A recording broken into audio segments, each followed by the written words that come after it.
Bill in a China Shop. A story by Katie McAllaster Weaver, with pictures by Tim Raglin. Narrated by L. James Wright. Once there was a bull named Bill, who felt a certain thrilling chill each time he saw a china shop.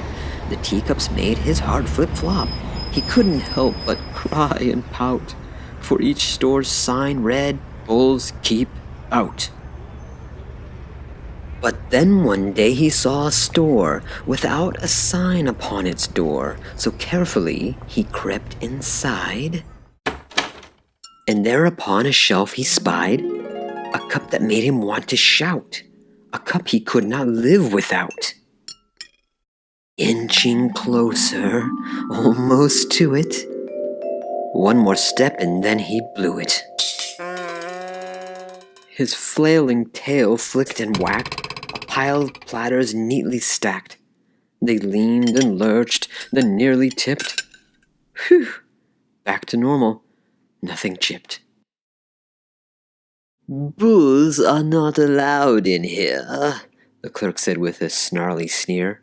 Aghast at what he nearly did, Bill backed up, then tripped and slid into a vase which broke in two, which wasn't what he'd meant to do. Frightened by the jarring sound of china crashing to the ground, he stumbled towards some figurines and smashed them into smithereens. "Bulls are not allowed in here," the clerk repeated with a sneer. Looking like he just might cry, Bill let out a heavy sigh.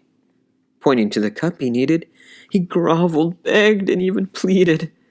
Full of fidgets and frustration, giddy with anticipation, Bill began to stomp and shake, feeling like his heart would break.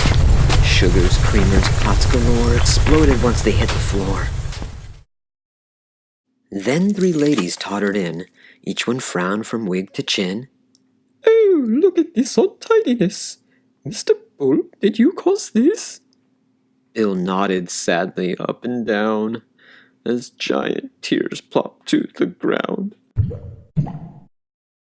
"You poor sweet dear," the ladies gushed, for they could see that Bill was crushed. Again the clerk said with a sneer, "Bulls do not belong in here. I'm sorry for this mess today. This awful beast won't go away." The ladies patted poor Bill's head, snarling at the clerk instead. To the clerk they said, "How rude!" Then to Bill they turned and cooed. They bought his cup and also paid for all the mess that Bill had made, then packed the cup in tissue wrap and tied it with a sturdy strap. Beaming, Bill walked through the door and thanked his friends outside the store. When Bill the Bull got home that day, he put his teacup on display. Next he wrote his friends a letter. "Thanks to you, I feel much better.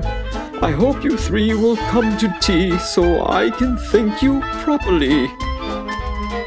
Then one day at 4:30, Bill heard knocking at his door. His 3 friends all tottered in. Each one grinned from wig to chin. "Here's to tea and bite-sized cakes. Here's to hoping nothing breaks."